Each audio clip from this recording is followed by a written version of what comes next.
begitu besarnya kasih-Mu Tuhan bagi kami seluruh umat-Mu, orang-orang percaya. Kami pada saat hari ini datang di hadapan-Mu Tuhan, bukan karena satu kebetulan, tetapi karena kami rindu dan haus, dan kami tahu ini berkat lawatan Tuhan yang boleh terjadi di dalam kehidupan kami, sehingga kami ada sebagaimana kami ada pada saat hari ini. Semua karena pertolongan-Mu Tuhan di dalam kehidupan kami, dan kami mengakui Tuhan, kami ada hari ini semua karena anugerah-Mu. Maka karena itu Tuhan Yesus, lawat kami setiap pribadi yang boleh datang di tempat ini. Jangan biarkan kami datang hanya berdiam diri dan mendengar, tetapi kami mau datang karena kami merindukan. Dan saat kami pulang dipulihkan oleh Tuhan, dikasih kemenangan oleh Tuhan. Mungkin ada datang dengan bersusah hati, kekhawatiran, sakit, penyakit. Saat kami pulang beroleh kesembuhan, pemulihan yang daripada Allah Bapa. Kami siap memuliakan nama-Mu Tuhan. Kami tahu ada roh-roh penghulu udara yang tidak senang untuk kami memuji Engkau. Kami satukan iman percaya kami Tuhan. Kami hanya dalam nama Tuhan Yesus, biar hanya kuasa Allah saja yang berotoritas di tempat ini, sehingga kami yang ada di rumah dan yang ada di tempat ini boleh sama-sama memuji meninggikan nama Tuhan yang heran. Kami siap memulihkan ibadah kami hanya di dalam nama Tuhan Yesus. Kami sudah berdoa. Haleluya, amin. Haleluya, amin. Kita tetap berdiri, kita nyanyikan lagu Ajaib, Sungguh Ajaib. Benar saudara-saudara, ajaib Tuhan kita. Kalau kita tidak bisa bangun di pagi hari ini karena mungkin sakit, apa, tapi kita datang juga ke gereja, itu semua keajaiban Tuhan saja. Mari nyanyi dengan semangat ya. Ajaib,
Haleluya.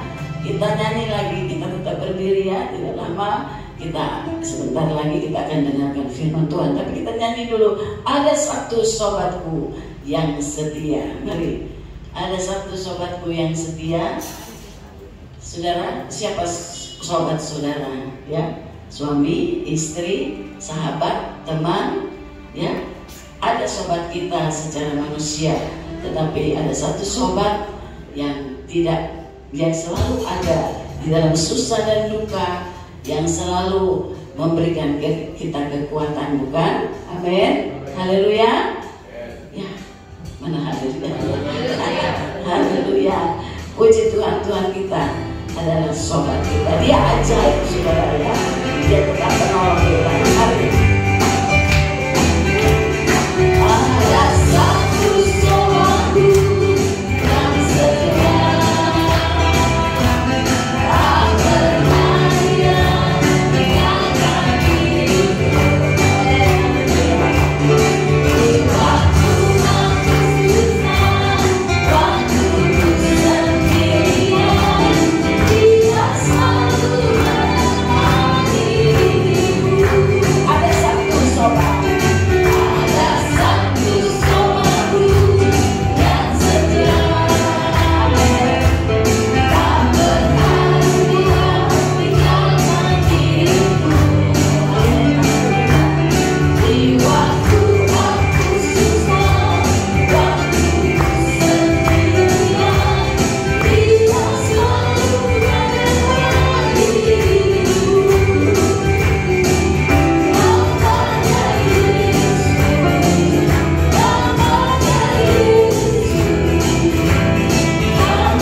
sobat setia, puji Tuhan ya, karena dalam keadaan yang masa yang sukar seperti ini, kita harus andalkan sobat yang setia ya. Maaf kalau suara saya agak serak ya, tetapi melayani itu lebih indah dari segala sakit penyakit kita, bukan? Nah, sebab itu kita mau menyembah, memuji Tuhan, dan kita mau menerima firman Allah sebagaimana adanya yang Tuhan berikan kepada kita ya.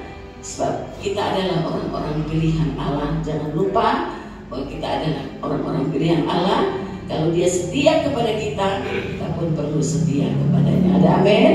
Haleluya. Kita nyanyikan Aku Datang dan Ku Bersujud ya, untuk masuk di dalam firman. Haleluya. Perhatikan, saya selalu perhatikan setiap kata-kata dalam sebuah lagu.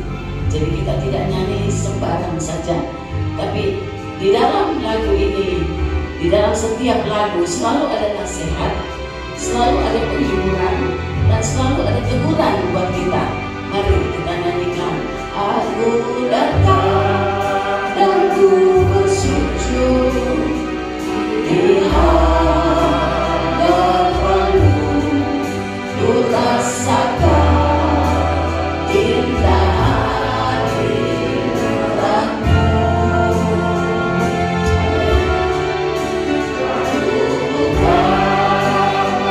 Kita buka mata hati kita untuk menerima nasihat-nasihat dari firman Allah melalui hamba-Nya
Kami ada di hadapan-Mu, kami bersujud di hadapan-Mu, hati kami bersujud di hadapan-Mu.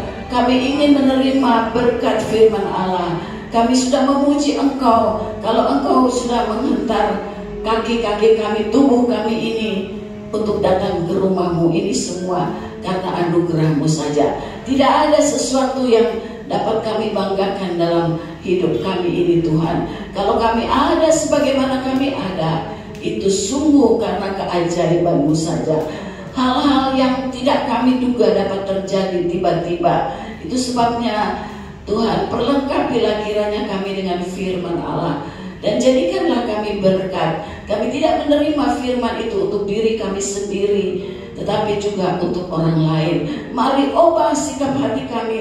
Kalau mungkin ada hal-hal yang tidak berkenan, yang belum sesuai dengan firman-Mu, mari ya Tuhan, kiranya Allah Roh Kudus berbicara melalui firman-Mu, sehingga kami semua dapat bersukacita di dalam Engkau. Tidak ada hal kegelisahan, tidak ada perkara-perkara yang menggelisahkan dan menakut-nakuti kami, tapi kami penuh dengan sukacita, anugerah dari Allah Bapa saja, sehingga kami pulang juga dengan penuh sukacita, kebebasan untuk menyembah, memuji Engkau. Sepanjang minggu yang akan kami lewati, itu pun akan menjadi milik kami.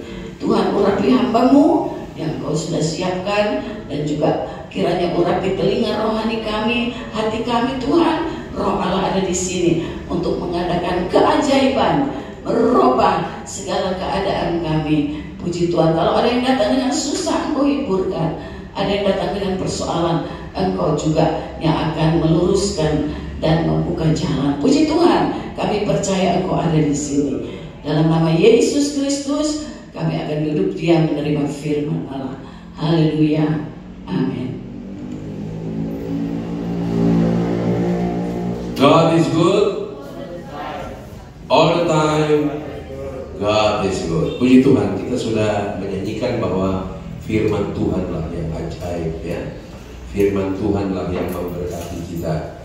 Nah, Bapak Ibu, saudara-saudara, pagi hari ini firman Tuhan akan dilayani oleh Bapak Pendeta muda, tapi sudah MTH, saudara-saudara, ya.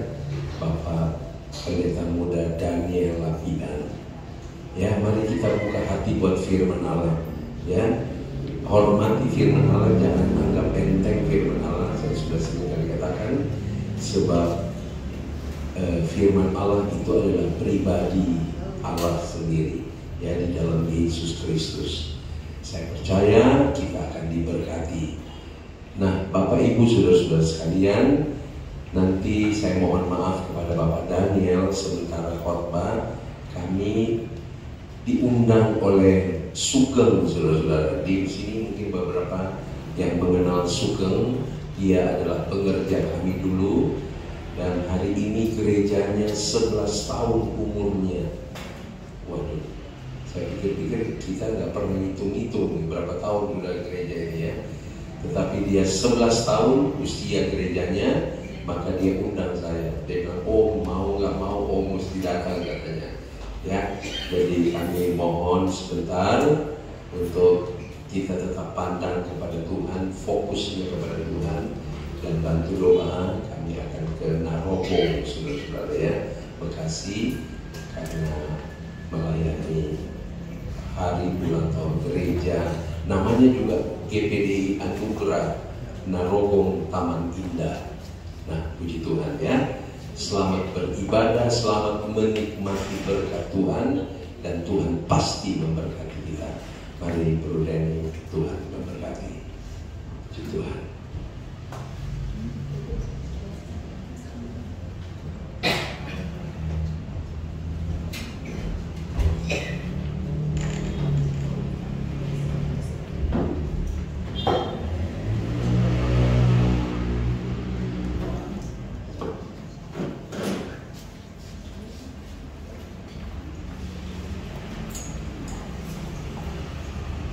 Puji nama Tuhan. Kita patut bersyukur, berterima kasih kepada Tuhan kalau kita boleh diberi kesempatan lagi untuk datang di rumah Tuhan untuk kita menikmati keindahan baiknya, menikmati firman-Nya, menikmati kasih-Nya dan kuasa-Nya yang ada di tengah-tengah kita. Saya percaya bahwa Roh Kudus ada di tengah-tengah kita. Roh Kudus bekerja di tengah-tengah kita. Dia menyatakan kuasa dan kebesaran-Nya. Saudara yang dikasihi Tuhan, pada waktu minggu lalu saya bersama dengan Bapak Gembala melayani di GPDI Bethlehem. Saya di pagi hari, Bapak Gembala di siangnya. Jadi Gembala dengan jemaatnya melayani di GPDI Bethlehem kemarin.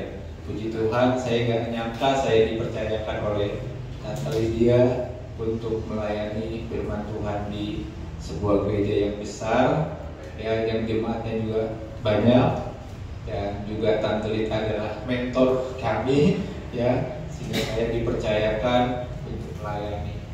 Ya, bersyukur pada Tuhan, tidak menyangka juga suruh membawa perjamuan kudus, saudara. Jadi pelayanan perjamuan kudus yang kedua saya melayani pada waktu itu, di mana saya melayani perjamuan kudus. Ya, saya percaya ini semua Tuhan sudah tolong sehingga saya boleh menjalani apa yang dipercayakan oleh Ibu Gembala di Bethlehem pada waktu itu. Dan saya pada pagi hari ini saya ingin mengambil sesuatu, ya, bahwa perjalanan kita ini sebenarnya sudah sedang menaiki satu jurang yang ketinggian yang cukup sulit, ketinggian yang cukup berat yang harus kita hadapi.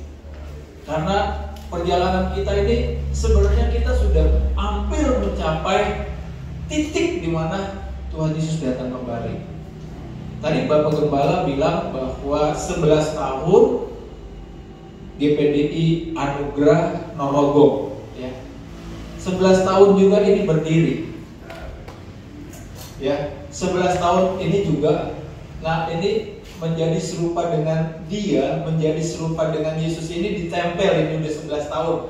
Ya, Bro Jody kalau nggak salah tahun 2011. Ya, saya ingat ada di saya punya ini buku acaranya itu pada waktu itu 11 tahun. Jadi ini sudah 11 tahun juga. Gambar ini makanya udah ada yang sedikit robek-robek, ya. Tapi kita bersyukur, berterima kasih kepada daya tahannya luar biasa. Karena percaya bahwa kita sedang memerlukan sesuatu yang dimana kita perlu daya tahan. Daya tahan yang sehingga kita tidak menyimpang, sehingga kita tidak jatuh, sehingga kita tidak menjadi sesuatu akhirnya kita kecewa, dan akhirnya kita bukan menjadi memuliakan nama Tuhan, tetapi kita malahan akhirnya menjadi pengejek-pengejek Tuhan. Jadi kita lihat hari-hari ini kelihatan dia sahabat gembala, sahabat siap ini orang-orang ini, tetapi ternyata tidak kuat menghadapi tantangan-tantangan yang ada di hari-hari akhir ini. Saya percaya bahwa kita sedang menghadapi hari-hari akhir. Ya, COVID-19 mengajar kita untuk kita mempunyai imunitas tubuh yang sehat, sehingga kita mulai memberikan nutrisi-nutrisi, semua makanan-makanan yang bisa membuat daya tahan tubuh kita kuat menghadapi kondisi yang semakin berat di hari-hari ini. Banyak sakit penyakit dan hal yang segala macam, sehingga kita tidak tahan menghadapinya. Sehingga kita akhirnya bukannya menjadi pemenang, tetapi menjadi yang kalah, bahkan pecundang. Saudara yang kasih Tuhan, saya mau ambil dulu firman Tuhan di dalam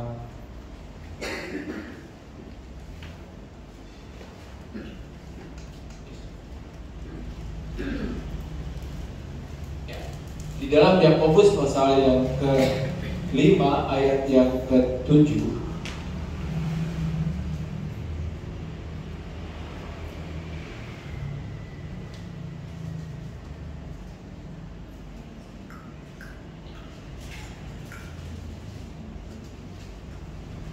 Dikatakan demikian, mari kita baca bersama, kalau bisa kita baca bersama.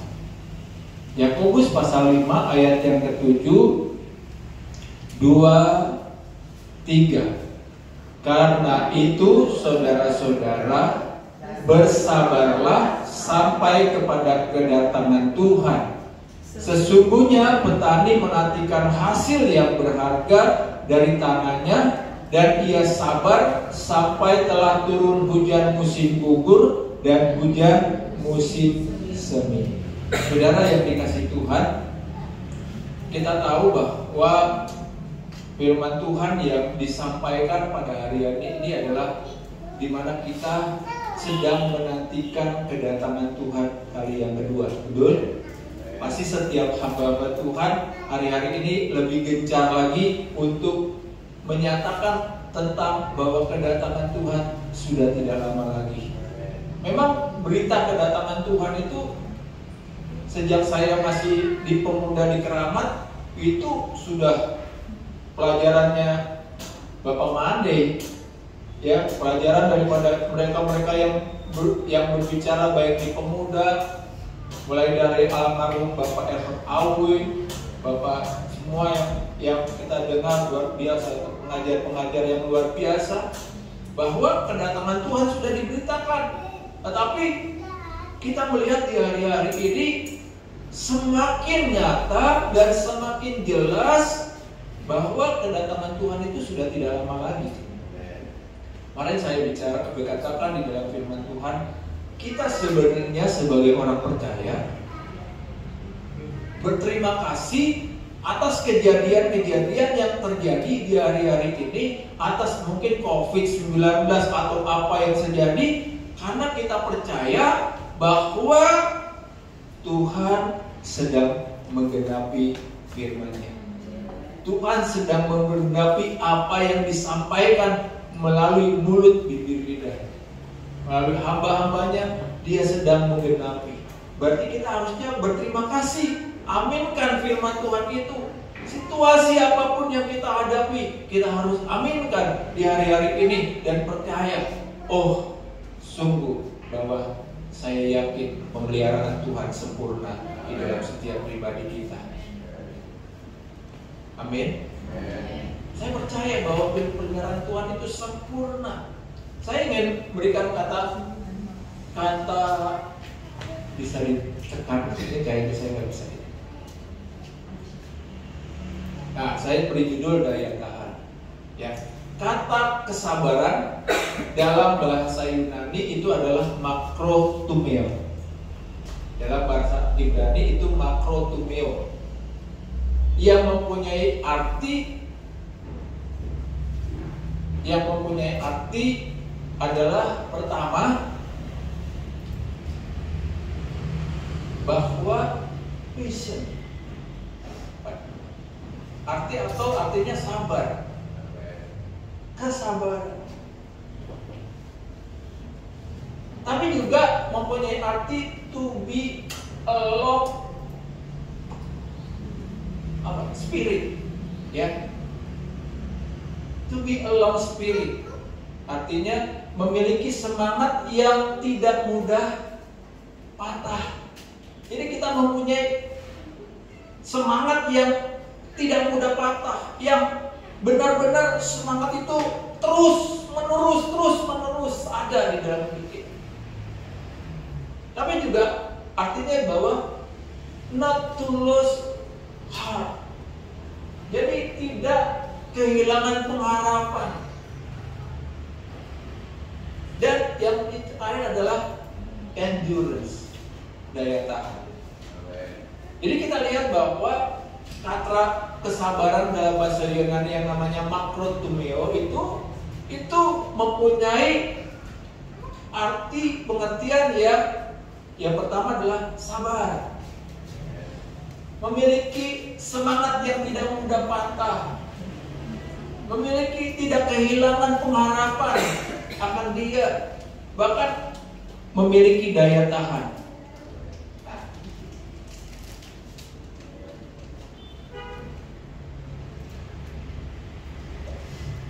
Selanjutnya,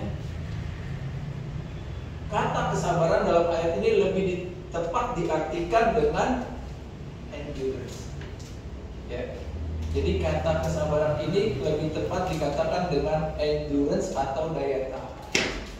Kita lihat di sini, kita harus memiliki daya tahan di hari-hari ini menghadapi segala serangan-serangan yang datang dari luar maupun yang dari dalam kehidupan kita, sehingga kita benar-benar terus memandang, mengarahkan pandangan kita kepada tujuan kita.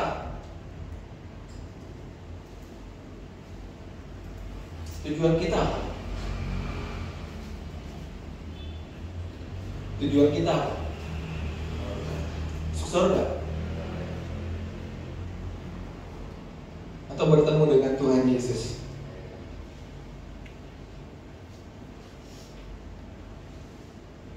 Kita tahu bahwa tujuan kita adalah kita hanya berjumpa dengan Dia. Yakobus sebagai seorang anggota gembala, ya, Yakobus ini bukan rasul, ya, tetapi karena Yakobus daripada Yohanes itu, kakak daripada Yohanes itu mati dibunuh oleh Herodes, penggal kepalanya oleh Herodes, ya. Tapi ini adalah masih saudara daripada Tuhan Yesus. Dia adalah gembala jemaat di Yerusalem. Ya, menjelaskan pentingnya kesabaran, menjelaskan pentingnya kesabaran sehubungan dengan kedatangan Tuhan Yesus kedua kali.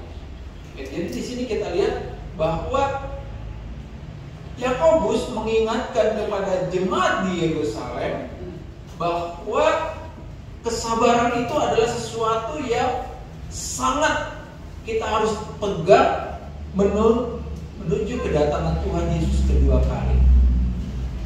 Karena kalau kita tidak sabar menghadapi ujian, tantangan yang ada di dalam kehidupan kita, maka kita akan bisa melakukan perkara-perkara yang akhirnya membuat kita tidak sabar,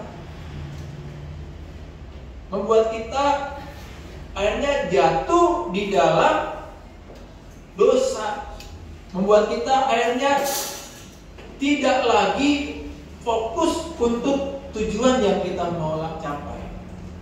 Oleh sebab itu pada pagi hari ini kita mau belajar melalui firman Tuhan arti penting agar kita memiliki daya tahan, yang dalam arti kesabaran, daya tahan. Ya. Jadi pengikut Yesus diingatkan untuk memiliki buah roh. Ya. Kita tahu buah roh itu satu, ya, buah roh itu satu, tetapi mempunyai 9 citra rasa. Ya, buah roh itu satu, tetapi mempunyai 9 citra rasa. Ya, citra rasa kasih, sukacita, damai sejahtera, kesabaran, kemurahan, kesetiaan, kebaikan, kelemah lembutan, atau penguasaan diri. Kita mau baca dari mana? Mau dari kasih, sukacita, damai sejahtera, kesabaran, kemurahan, kebaikan, kesetiaan, kelemah lembutan, atau penguasaan diri, atau kita dari penguasaan diri, kelemah lembutan, ya, kesetiaan, kebaikan, kemurahan, kesabaran, damai sejahtera, sukacita, dan kasih. Ya. Melihat itu semua, yang mana ujungnya? Apakah penguasaan diri atau kasih? Atau tetapi kita lihat kesabaran itu sesuatu yang sangat dituntut di hari-hari ini. Daya tahan yang sangat dituntut di hari-hari ini untuk kita sebagai orang percaya, sehingga kita tidak melakukan hal-hal yang tidak berkenan di hadapan Tuhan.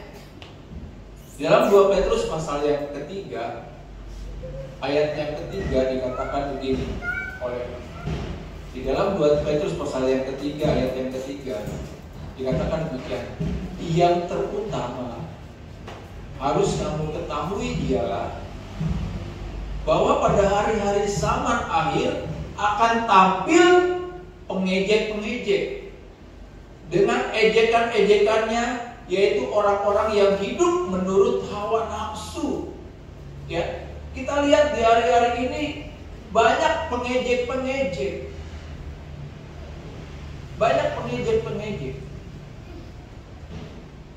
Pada waktu yang lalu saya pernah memberikan pelajaran Alkitab mengenai akhir zaman kan. Ya kan?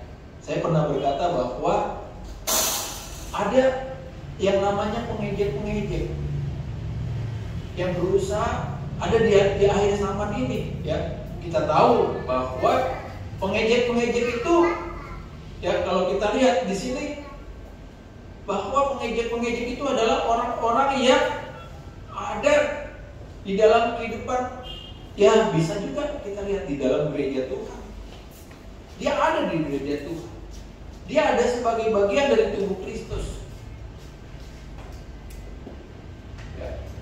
Di sini Rasul Petrus mengingatkan bahwa, boleh dilanjutkan, mengingatkan bahwa di zaman akhir akan tampil yang namanya pengejek-pengejek. Ya. Sudah, saudara kalau lihat di YouTube, ya, kalau debat, ya, kita lihat mereka mengejek, ya, mengejek, bahkan merendahkan, ya,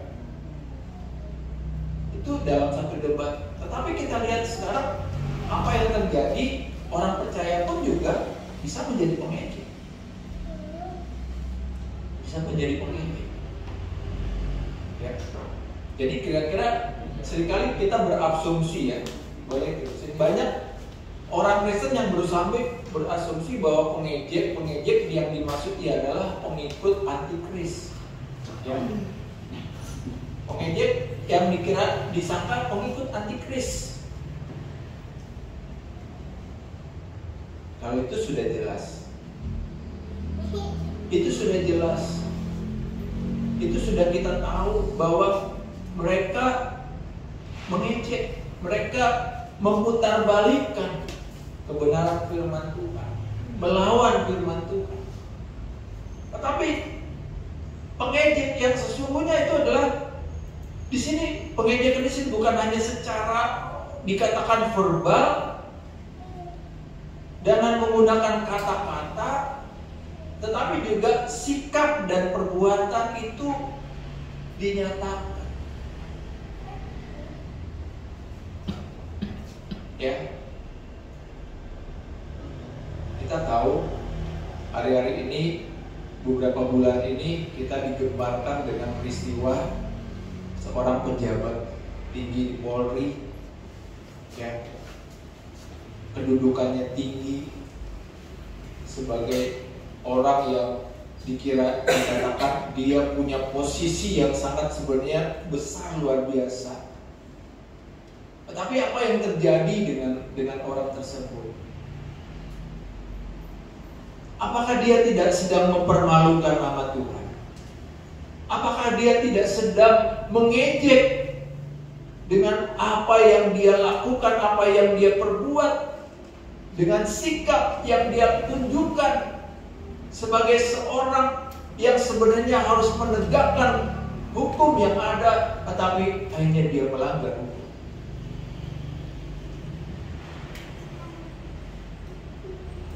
Kita melihat di sini banyak hal yang sedang terjadi, yang sedang dihadapi oleh anak-anak Tuhan.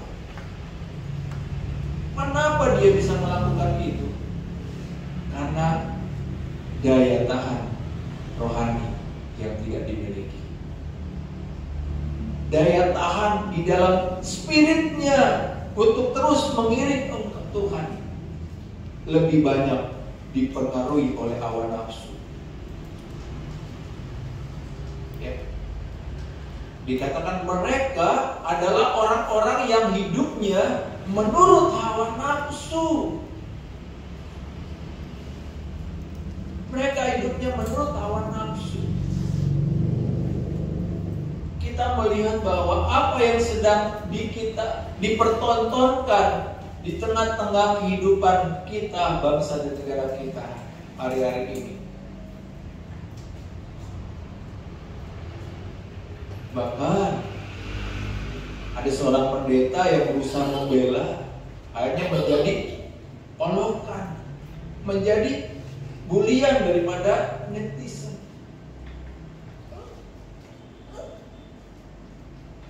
Kita melihat apa yang sedang terjadi dengan gereja Tuhan.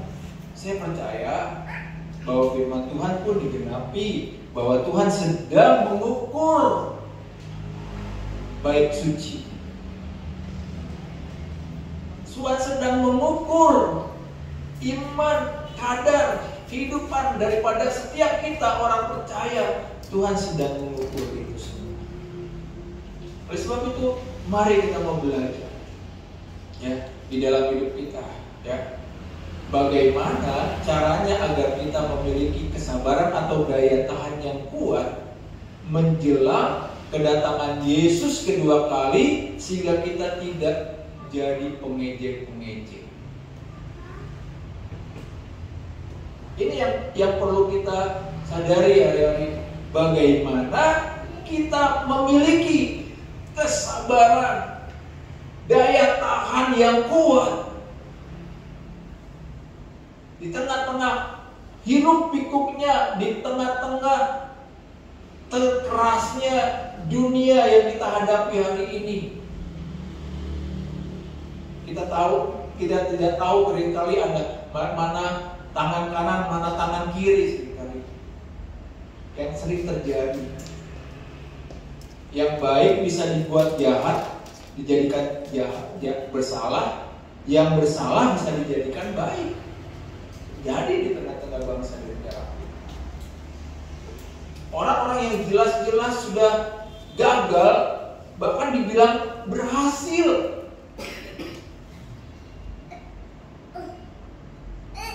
ya.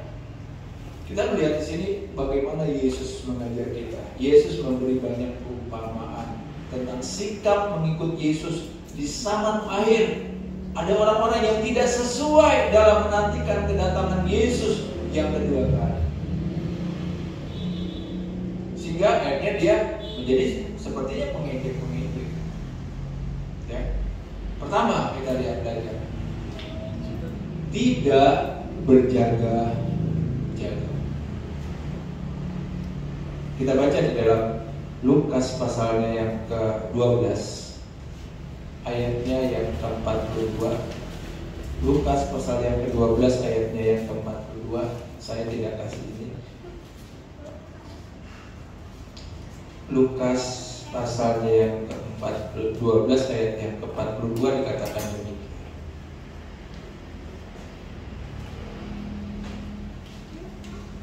Jawab Tuhan, jadi siapakah pengurus rumah yang setia dan bijaksana yang diangkat oleh tuannya menjadi kepala atas semua hambanya untuk memberikan makanan kepada mereka pada waktunya?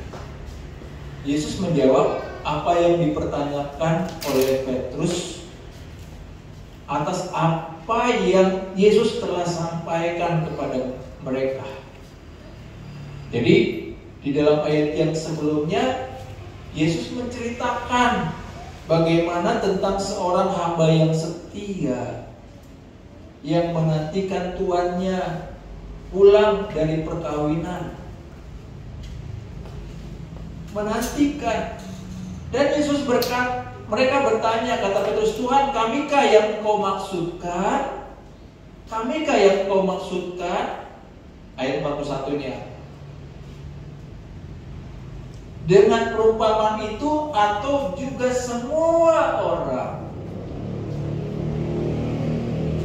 Ayat lanjut kata Petrus, ayat dijawab Tuhan, jadi siapakah pengurus rumah yang setia dan bijaksana yang akan diangkat oleh tuannya menjadi kepala atas semua hambanya untuk memberi makanan kepada mereka pada waktunya. Jadi tugas daripada seorang yang dipercayakan, pelayan Tuhan yang dipercayakan adalah memberi makanan kepada mereka pada waktunya. Dikatakan berbahagialah hamba yang didapati tuannya melakukan tugasnya itu ketika tuannya itu datang.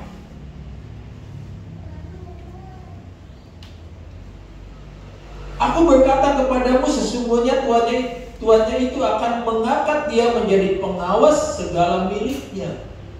Jadi naik jabatannya. Ya.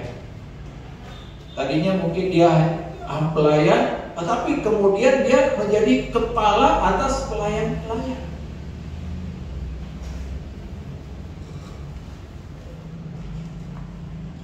Akan tetapi jikalau hamba itu jahat dan berkata dalam hatinya, Tuanku tidak datang-datang, lalu ia mulai memukul hamba-hamba laki-laki dan hamba-hamba perempuan dan makan, minum, dan mabuk. Ini terjadi apa? Penyimpangan. Penyimpangan. Yang tadinya melakukan yang baik karena dia lihat, wah tuannya tidak datang-datang, dia mulai melakukan kekerasan. Bahkan dia mulai makan dan minum mabuk, tidak lagi menguasai dirinya. Maka tuan hamba itu datang pada hari yang tidak disangkakannya dan pada saat yang tidak diketahuinya, dan akan membunuh dia dan membuat dia senasib dengan orang-orang yang tidak setia. Adapun hamba yang tahu akan kehendak tuannya tetapi yang tidak mengadakan persiapan atau tidak melakukan apa yang dikehendaki tuannya, ia akan menerima banyak hukuman. Jadi hati-hati ya, kalau kita sudah menjadi orang-orang yang dipercayakan Tuhan, kita menjadi anak-anak Tuhan, pelayan-pelayan Tuhan, kita menjadi hamba-hamba Tuhan, kita sudah tahu, tetapi kita tidak mengadakan persiapan atas atau tidak melakukan apa yang dikehendaki tuannya, ia akan menerima banyak pukulan. Ya, banyak pukulan. Jadi jangan kira kita udah melayanin sana sini, melakukan situ saat ini, mujizat terjadi dan segala macam, tetapi toh masih ada banyak pukulan yang kita hadapi, banyak hal yang kita alami dalam hidup kita. Mari kita sadari apa yang telah kita jalani, apa yang mungkin yang kita lakukan ini selama ini mungkin kita bukan melakukan seturut dengan kehendak Tuhan, tetapi kemauan kita sendiri. Kita melakukan atas dasar keinginan kita sendiri, sehingga kita bukannya mengalami banyak sesuatu yang ini, tetapi kita banyak mengalami pukulan yang kita hadapi dalam hidup kita. Sehingga kita berkata, Tuhan, saya sudah melayani loh, saya sudah mengerjakan ini, mengerjakan itu, tapi sebenarnya kita tidak melakukan apa yang Tuhan kehendaki dalam hidup kita.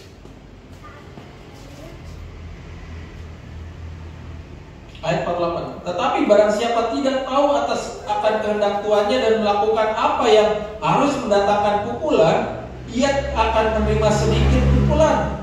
Setiap orang yang kepadanya banyak diberikan, daripadanya akan banyak dituntut, dan kepada siapa yang banyak dipercaya, daripadanya akan lebih banyak lagi dituntut.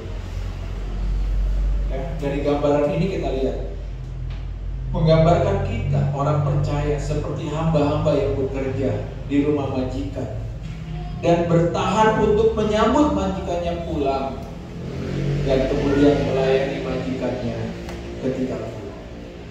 Ini yang Tuhan kehendaki dalam hidup ini.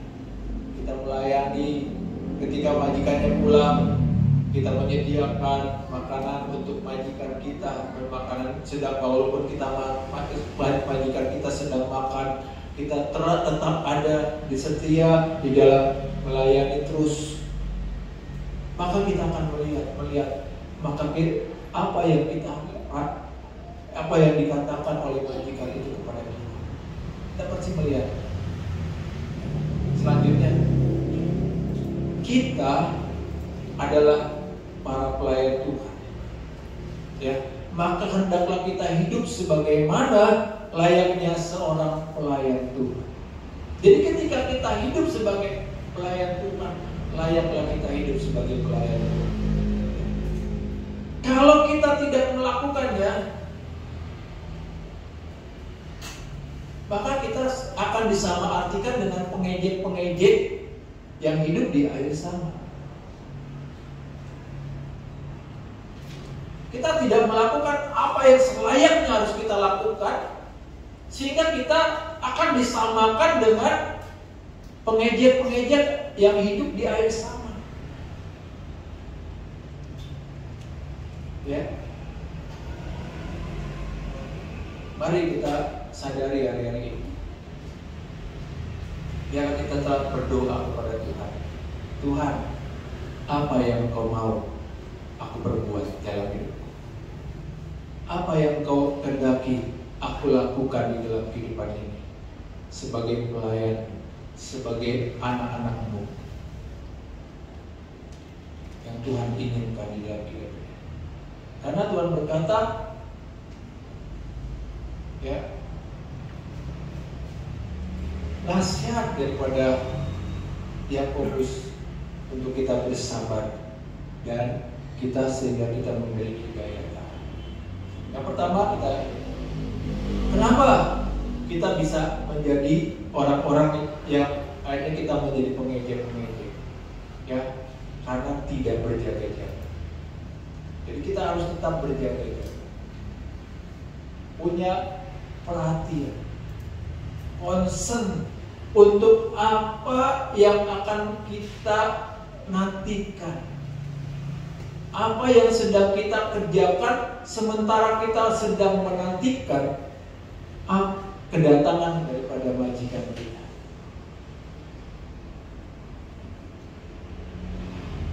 Karena Tuhan kita tidak memberitahu kapan Dia datang. Dia akan datang dengan tiba-tiba. Yang kedua, tidak mengambil keputusan yang baik. Tidak mengambil keputusan yang baik. Di dalam Lukas pasal 12 ayatnya yang ke-54 sampai ayatnya yang ke-59 dikatakan demikian. Menilai sama. Yesus berkata pula kepada orang banyak, apabila kamu melihat awan naik di sebelah barat, segeralah kamu berkata akan datang hujan, dan hal itu memang terjadi. Dan apabila kamu melihat angin selatan bertiup, kamu berkata hari ini akan panas terik, dan hal itu memang terjadi. Apa yang dikatakan? Hai orang-orang munafik, rupa bumi dan langit kamu tahu menilainya, mengapakah kamu tidak dapat menilai zaman ini?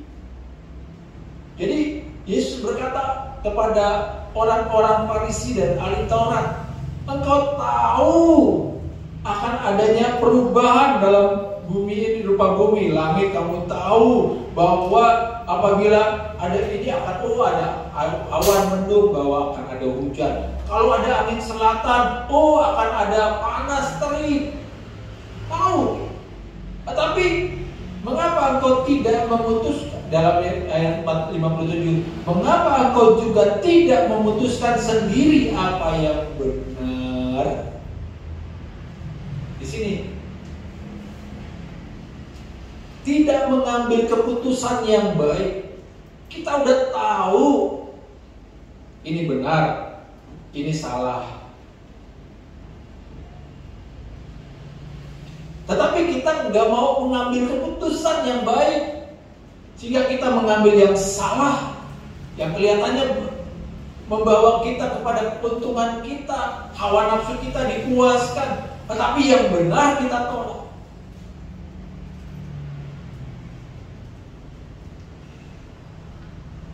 Ya, di dalam ayat ini pengikut Kristus digambarkan seperti petani yang bekerja.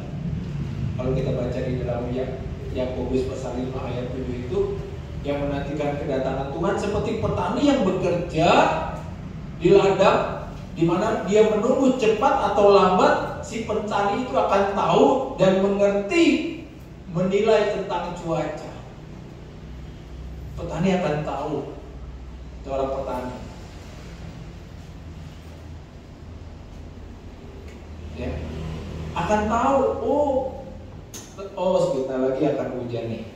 Hujannya besar atau kecil nih, biar mereka tahu. Langitnya begini, gini. Sehingga mereka tahu.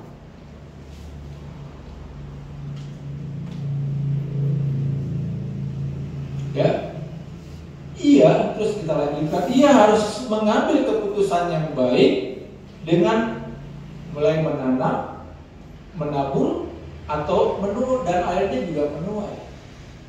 Ya, jadi kita lihat di sini petani akan tahu bahwa ketika dia mengambil keputusan yang baik dengan dia mulai menabur,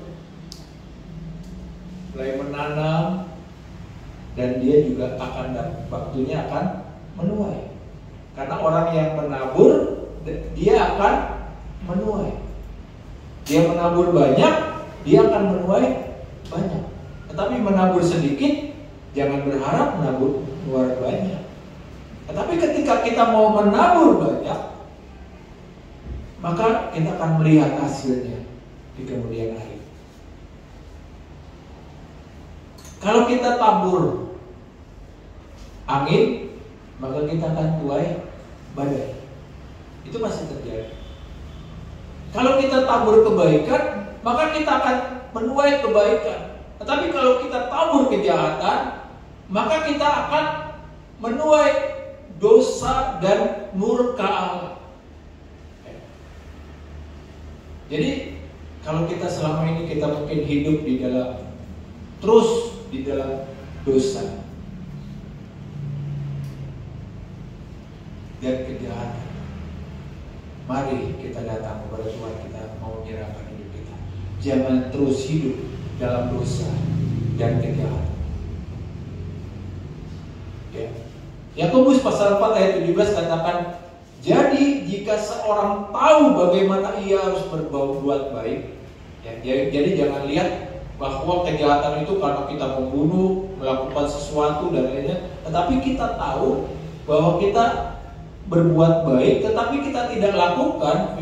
Yakobus berkata, ia berdosa. Ya, kalau Tuhan sudah berikan kita, ayo lakukan ini yang baik, Tuhan sudah taruh di dalam hati kita, tapi kita tidak lakukan.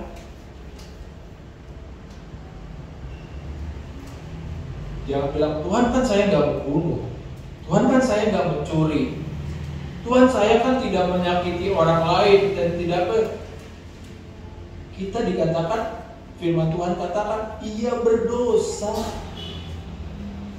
Berdosa. Ini firman Tuhan, bukan saya yang berkata, firman Tuhan yang berkata. Jadi jika seorang tahu bagaimana ia harus berbuat baik, tahu harus berbuat baik, tetapi ia tidak melakukannya,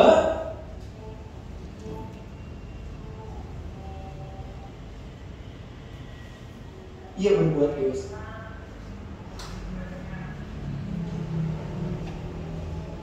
Jadi kita lihat di sini, dosa bukan masalah kita melakukan kejahatan atau tidak, tetapi kita tidak melakukan apa yang sebenarnya itu baik.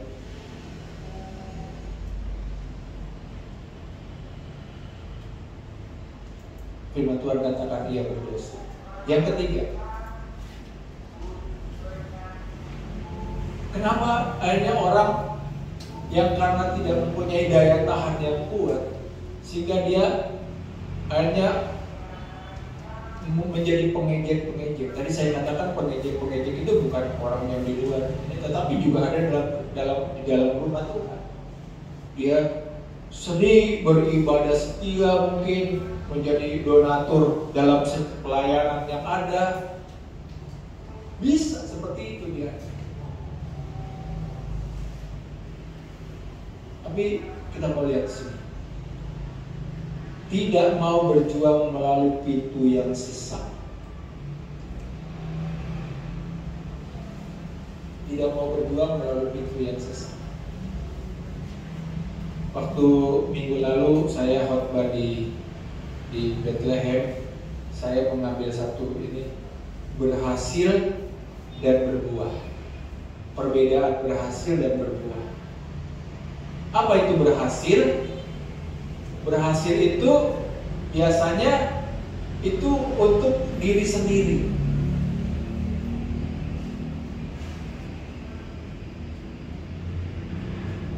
Tetapi berbuah itu bukan untuk diri sendiri, tetapi untuk dinikmati oleh banyak orang.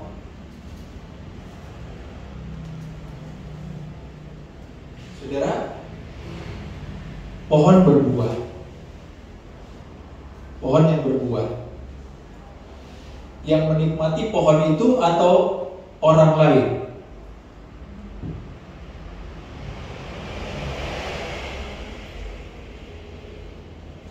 Jawab boleh?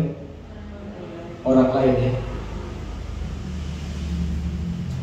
Ketika pohon itu berbuah, buah itu kan menekan dia, sehingga dia menanggung banyak beban. Sehingga mungkin dia pohonnya sampai turun ke bawah, buah-buahnya begitu luar. Ketika buahnya diambil, dia marah atau dia berterima kasih? Terima kasih ya. Karena apa? Bebannya dia semakin ringan. Dia semakin ringan. Jadi orang yang berbuah sudah pasti berhasil, tetapi orang yang berhasil belum tentu berbuah.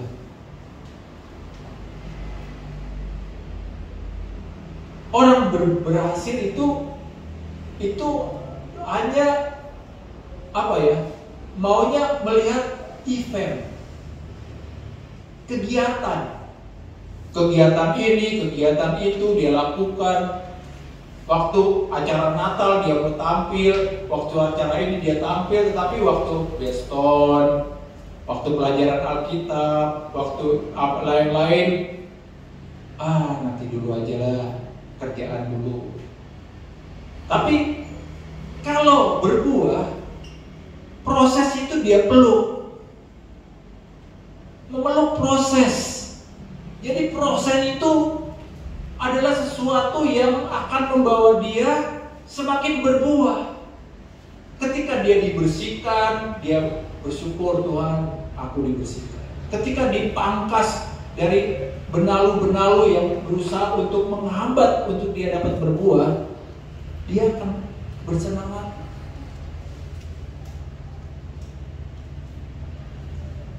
Berhasil itu mengandalkan diri sendiri, tetapi berbuah mengandalkan Tuhan. Ini yang Tuhan inginkan dalam hidup kita. Ya. Di dalam Lukas pasal 12 ayat 13 ayat 25 ini menggambarkan mengenai Yesus menggambarkan pengikutnya seperti orang yang menjalani pintu yang sesat. Baca saja di rumah. Ya, jadi pengertian pintu yang sesat ini memiliki beberapa pengertian. Jadi pintu yang sesat ini memiliki beberapa pengertian. Ya, pertama, pintu yang sesat berarti apapun yang kita lakukan harusnya dilakukan seperti untuk Tuhan. Apa yang kita lakukan? Apa yang kita perbuat? Apa yang kita nyatakan di dalam hidup kita? Itu seperti untuk Tuhan.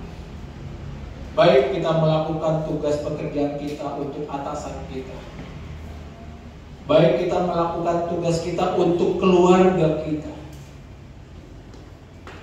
baik di dalam pergaulan kita lakukan untuk Tuhan. Di dalam Kolose pasal 3 ayat yang ke-23, itu adalah ayat yang sangat terkenal ya. Kolose pasal yang ke-3 ayat yang ke-23.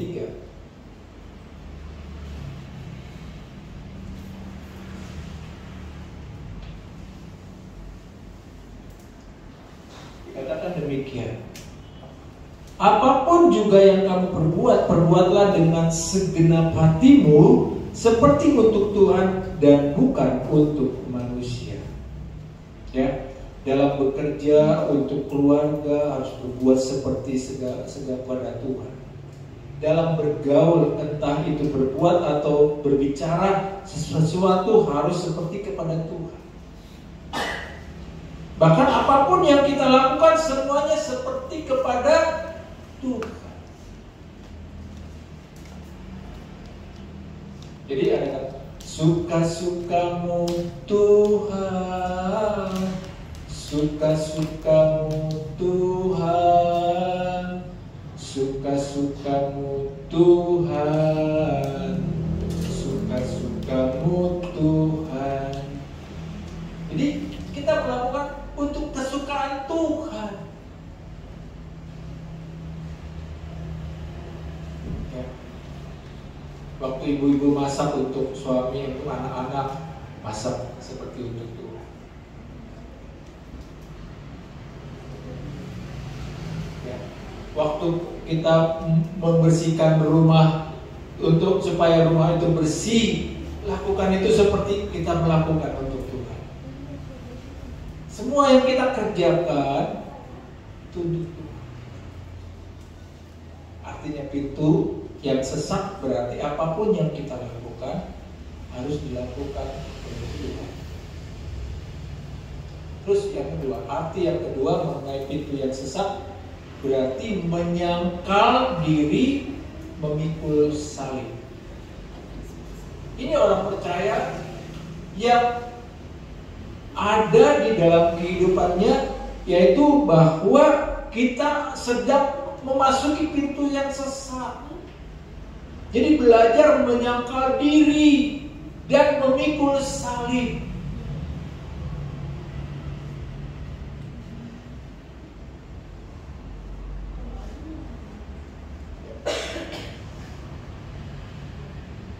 Dan jangan berbuat menurut keinginan daging.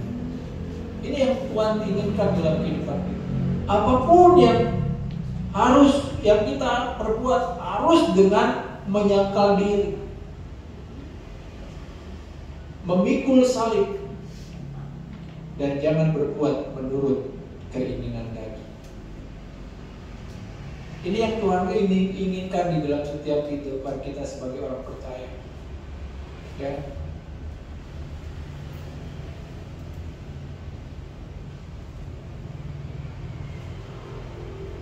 Yang berikut, ya, di dalam Matius 16 ayat 24, jadi saya baru suruh baca ayatnya. Yang berikut, yang pintu yang sesat berarti berkorban ikut Yesus. Dalam Lukas pasal yang ke-18 ayat 22, Lukas pasal 18 ayat 22.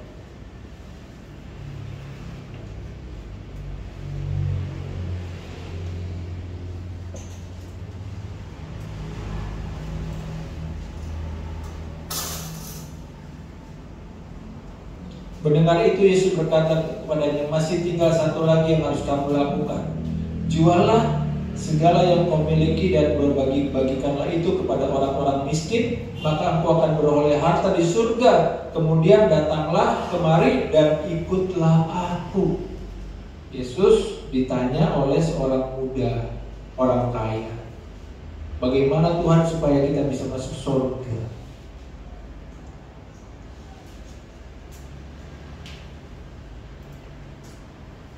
Saudara, tadi saya bertanya, kita ikut Tuhan Yesus untuk masuk apa? Surga. Saya mau tanya lagi, kira-kira kalau kita makan untuk apa? Untuk sehat.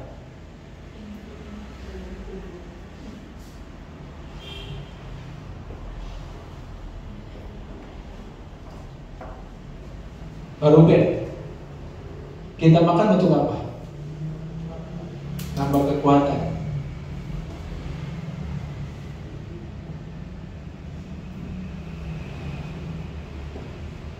Pak Alex, kita makan untuk apa? Untuk mendapat kekuatan kesehatan. Kita makan, ada orang yang berkata supaya kenyang, ada supaya dapat kesehatan. Sebenarnya kita makan, tujuan kita adalah supaya kita bisa hidup, tetap hidup. Orang yang nggak mau makan pasti akan mati nanti. Tujuan kita masuk surga bukan ikut Tuhan, bukan untuk masuk surga sebenarnya. Surga itu adalah bonus yang Tuhan berikan kepada kita. Tapi tujuan kita masuk surga adalah kita akan memerintah bersama-sama dengan Tuhan.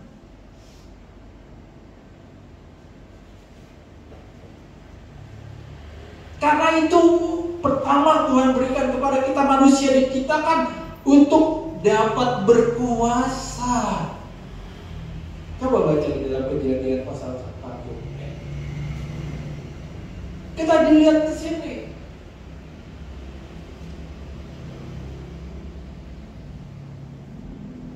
Kita diminta oleh Tuhan, ya. Ketika orang muda itu datang pada Tuhan berkata, oh coba lakukan ini, ya saya sudah lakukan Tuhan. Semua saya sudah dituruti sejak saya kecil Tuhan. Tapi ketika Tuhan berkata, jualah hartamu dan berikanlah kepada orang miskin, terus ikutlah aku. Emang Tuhan ingin menjadikan orang kaya miskin? Begitu? Tidak. Supaya orang tidak bergantung kepada kekayaannya.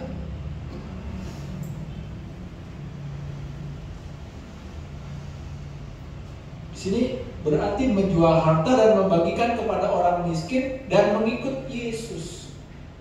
Maksudnya, saudara bekerja, mencari uang, jadi kaya, tetapi jangan jadikan uang sebagai mamon atau mamonas. Jangan jadi Tuhan itu kebalankan.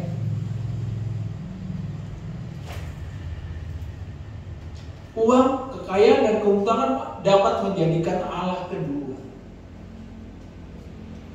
Jadi apa yang kita mau Tuhan lakukan di dalam hidup kita? Gunakan uang, gunakan kekayaan. Apa yang Tuhan berikan kepada kita untuk kemuliaan bagi nama Tuhan. Amin. Jadi kita lakukan ketika Tuhan mempercayakan kita kelebihan berkat yang melimpah dalam hidup kita. Jangan kita egois untuk diri sendiri, tapi kita mulai perhatikan, kita mulai melihat orang-orang yang ada di sekitar kita. Mari kita mau berbagi. Ya, saya ingat beberapa minggu lalu tuh ya, Franklin Ratu dia berkhotbah. Bagaimana dia mengencourage jemaatnya, walaupun seorang pemulung, saya salut sekali. Ayo, kalau kamu bisa makan, tapi coba kamu bagi sebagian. Dan dia mulai bagi, ternyata dia bilang, lihat, saudara, prinsip yang seperti ini yang Tuhan ingin di dalam kehidupan kita sebagai orang percaya. Ketika kita masuk di dalam pintu yang sempit, sebenarnya itu kesempatan kita untuk melakukan hal-hal yang Tuhan kehendaki dalam hidup kita.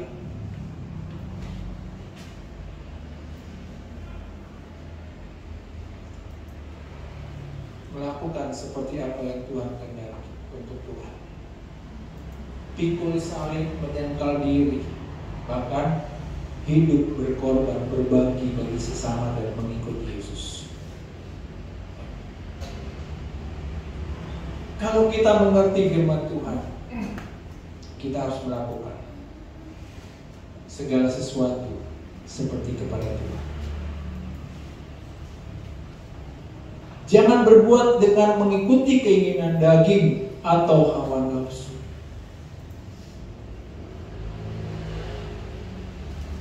Tetap jadikan Yesus yang utama, bukan mamon, uang, kekayaan, dan keuntungan yang Tuhan berikan kepada kita.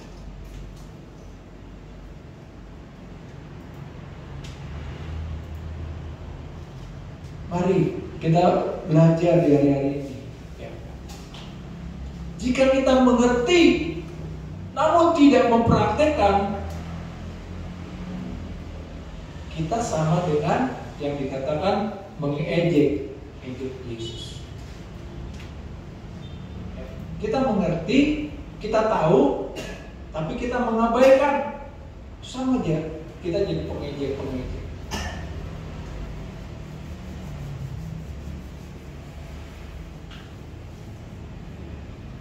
Kok jadinya begitu ya, berat juga ya jadi pengikut Tuhan ya.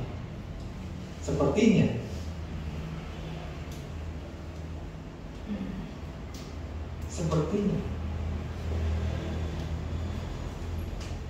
Tapi itulah, ketika kita mau melakukan, saya percaya Roh Kudus yang ada dalam hidup kita, Dia yang lebih bekerja lagi dalam hidup kita. Dia yang akan memampukan kita, Dia yang akan menguatkan kita, Dia yang akan mensejahterakan kita, Dia yang akan memberikan kita segala apa yang Tuhan ingin curahkan di dalam hidup kita. Ini sehingga kita menjadi orang-orang yang mengerti apa yang kita. Jadi kita lihat nasihat Yakobus, kita harus memiliki kesabaran atau daya tahan agar tidak terseret oleh arus air zaman. Arus air zaman itu baik. Ya. Karena manusia cenderung menjadikan mamon sebagai Allah kedua. Harta, kekayaan, cenderung manusia akan menjadikan itu sebagai Allah yang kedua. Sedangkan Allah tidak mau diduakan. Dia adalah Allah yang cemburu. Ketika dia diduakan, maka dia akan melakukan sesuatu yang akan merusak, akan menghancurkan kita. Ketika kita mau memiliki satu kerinduan untuk menjadikan Dia sebagai Tuhan satu-satunya di dalam hidup kita, sebagai juru selamat satu-satunya dalam hidup kita, sebagai raja, imam dan nabi dalam hidup kita, maka kita akan melihat kuasa Tuhan dinyatakan di dalam setiap kehidupan kita. Jadi kesimpulannya, Yakobus menasihatkan kita memiliki daya tahan atau kesabaran. Pertama, bersabar mengikut Yesus sampai garis akhir. Saudara mau mengikut Yesus sampai garis akhir, seperti Paulus katakan, darahku sudah tercurah, aku sudah mengakhiri pertandingan, melakukan pertandingan dengan baik, aku tetap di dalam lintasan. Dia tidak berubah pada tujuannya, dia ada di dalam satu lintasan bersama dengan Yesus. Aku telah mengakhiri pertandingan. Ini yang Tuhan inginkan dalam kehidupan kita. Saya teringat dengan seorang pelari yang namanya Stephen Akhwari. Di tahun 1958 dia mengikuti pertandingan dari Meksiko. Dia dikirim dari satu negara yang Tanzania dia. dia mengikuti lari lomba maraton. Pada waktu dia lari di beberapa waktu kilometer ini, hanya dia mengalami satu ketidakseimbangan, dia hanya disenggol oleh lawan pelari yang lain, sehingga dia terjatuh, sehingga membuat lutut kakinya luka. Terus dia setelah dirawat, dia mulai berlari, walaupun kecepatannya tidak seperti ini. Sehingga pada satu waktu ini semua pengumuman pemenang sudah diumumkan. Juara 1, juara 2, juara 3 dapat medali emas, perak, dan perunggu. Tetapi panitia mengumumkan bahwa masih ada satu pelari lagi yang segera akan memasuki stadion. Padahal sudah pengumuman sudah lewat, semua sudah ini. Tetapi orang yang ada di stadion itu hanya tadinya mereka sudah siap untuk pulang meninggalkan stadion, tetapi mereka menunggu siapa orang ini.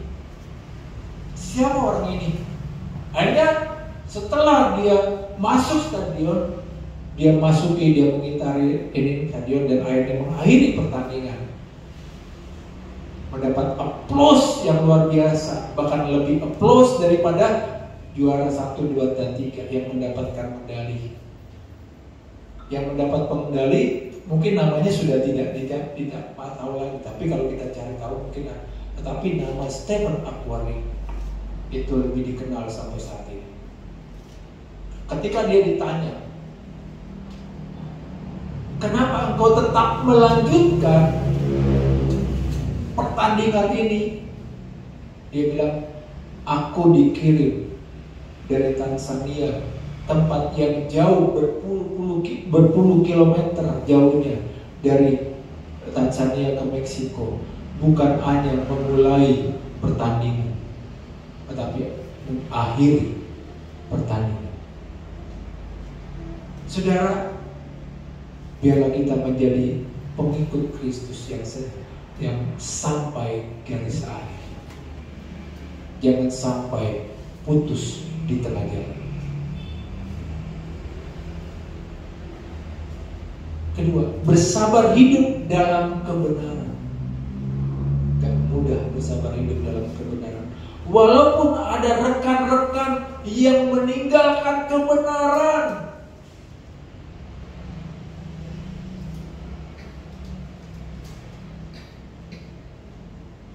Ini yang Tuhan inginkan dalam hidup kita.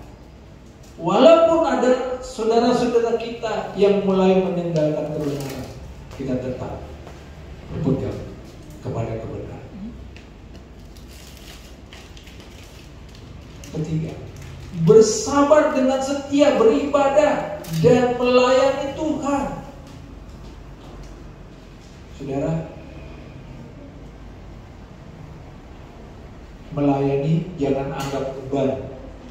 Jangan ketika kita melayani itu seperti beban.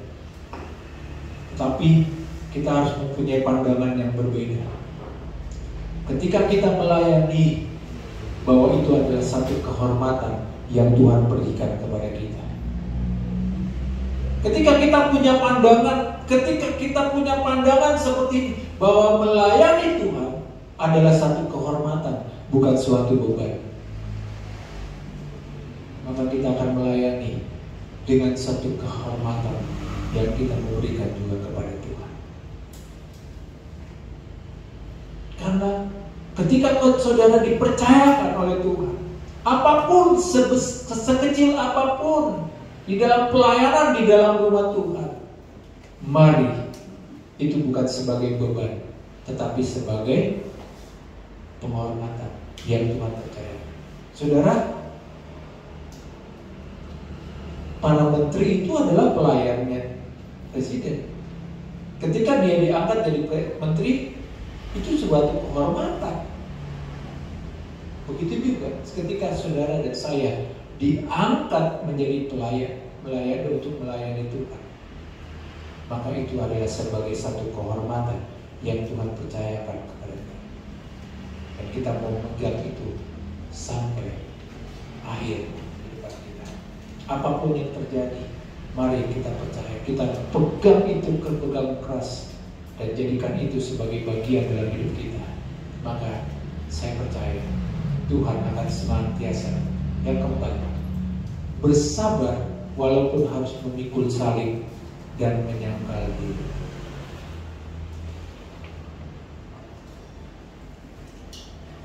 Pikul salib dan menyangkal diri, biarlah itu menjadi satu bagian dalam hidup kita. Bukan sesuatu yang terlepas dari hidup kita, tetapi menjadi satu yang mengikat hidup kita. Dimanapun kita berada, kita mau memikul salib dan menyangkal diri kita. Inilah yang Tuhan inginkan. Saudara, ketika kita mempunyai kesabaran, mempunyai daya tahan yang seperti itu, maka kita akan melihat sesuatu yang Tuhan memberikan kepada kita. Ayat yang terakhir di dalam Ibrani pasal 6 ayat 11 sampai ayat 12 dikatakan demikian. Tetapi kami ingin supaya kamu masing-masing menunjukkan kesungguhan yang sama untuk menjadikan pengharapanmu suatu milik yang pasti sampai pada akhirnya, agar kamu jangan menjadi lamban, ya, agar kita tidak menjadi lamban, tetapi menjadi penurut mereka yang oleh iman dan kesabaran mendapat bagian dalam apa yang dijanjikan Allah. Jadi iman dan kesabaran mendapat bagian dalam apa yang dijanjikan Allah. Mari kita minta kepada Tuhan. Tuhan, berikanlah saya daya tahan, kesabaran di dalam menghadapi segala situasi di tengah dunia yang semakin kacau, di tengah dunia yang semakin tidak ada kepastian, di mana dunia yang semakin mengalami akan menghadapi kesukaran besar. Tapi saya percaya bahwa kasih Kristus yang tidak pernah tinggal dalam hidup kita, Dia menjadi bagian dalam hidup kita. Dia yang akan menguatkan kita. Jangan andalkan kekuatan kita, tapi kita mau mengandalkan Roh Kudus yang ada dalam hidup kita. Jadikan Roh Kudus dalam hidup kita sebagai penolong kita yang sejati. Dia dekat dengan kita. Dia dekat dengan kita. Dia ada dalam hidup kita dan Dia bekerja di dalam hidup kita. Mau kita memiliki daya tahan, minta Tuhan agar Dia melimpahkan kekuatan untuk kita mempunyai daya tahan di tengah dunia yang semakin sulit, di tengah dunia yang semakin tidak menentu. Kita mempunyai Tuhan yang hidup. Tuhan Yesus memberkati kita semua. Amin.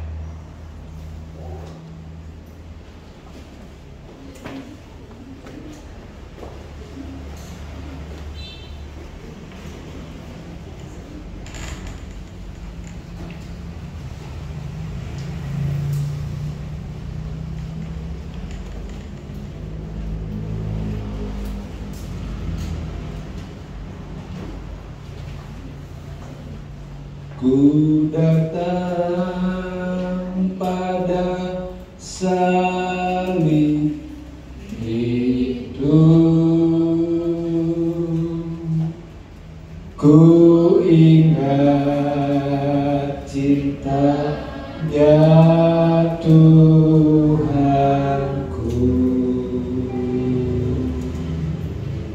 ya ku jatuh pada kakinya,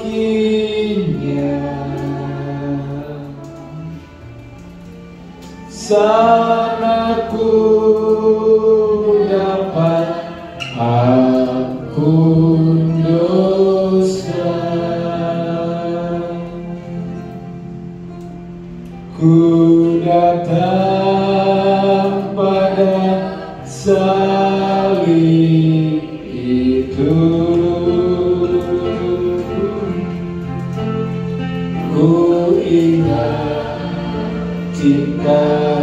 Ya Tuhanku,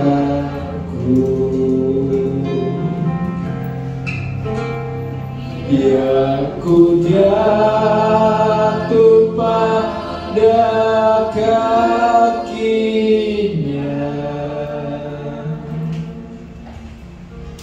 sana ku dapat ampun dosa. Kita bangkit berdiri, kita nyanyikan lagu ini. Ku datang pada salib itu. Nanti Bapak Pendeta Alex Sameromi maju ke depan untuk berdoa untuk firman Tuhan. Ya Tuhan,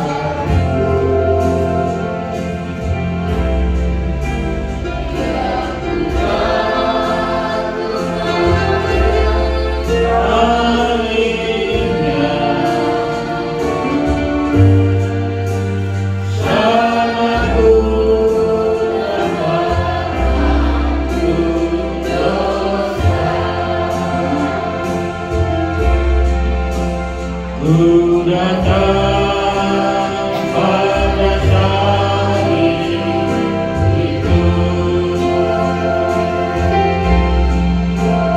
ku ingat indahnya Tuhanku, ku jatuh pada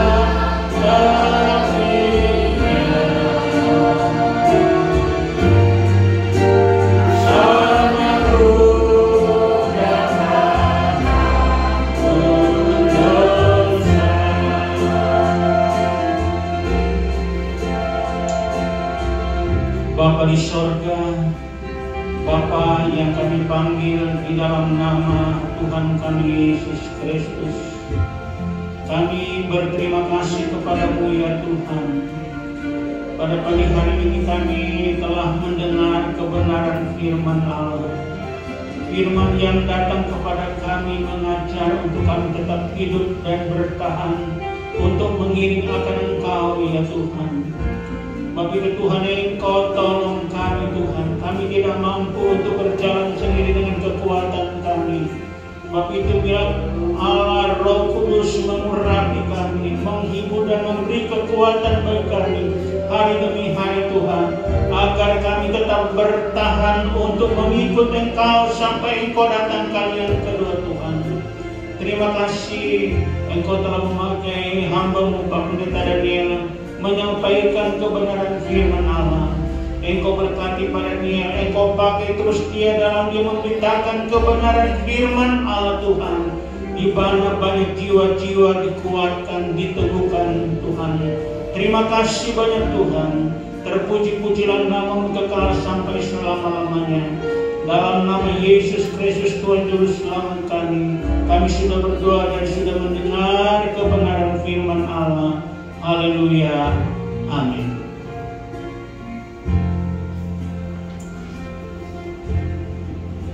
Tuhan silakan duduk kembali. Kita sebentar lagi akan mengakhiri pada kita. Saya mohon juga sebagian dari panitia Natal, Pak Jody, Pak Bontor, Bu Alita, Bu Rodelia, terus Ibu Ivon, Pak Paul,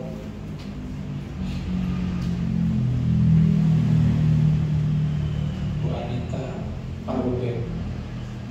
Tunggu sebentar, kita akan membicarakan sebagian sedikit untuk persiapan Natal kita. Ya, itu saja. Ebi juga ya, Ebi.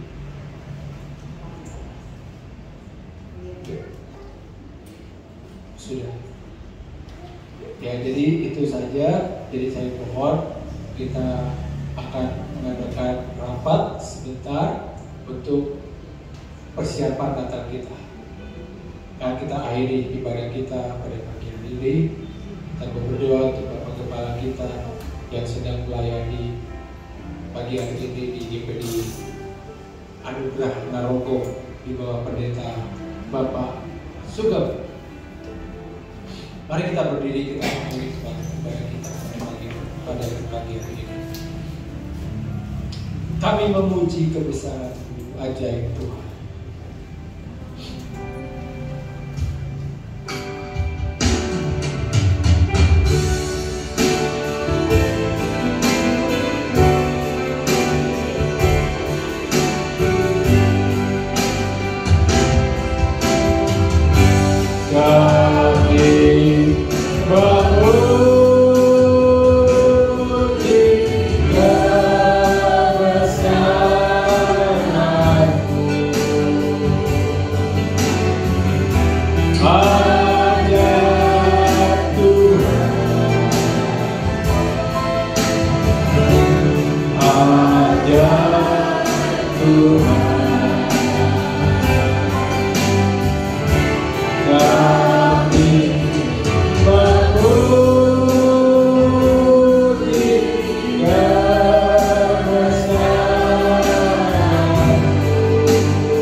Bapa di dalam surga, di akhir ibadah kami bersyukur, berterima kasih kepada-Mu Tuhan, karena kehadiran-Mu di tengah-tengah ibadah umat-Mu.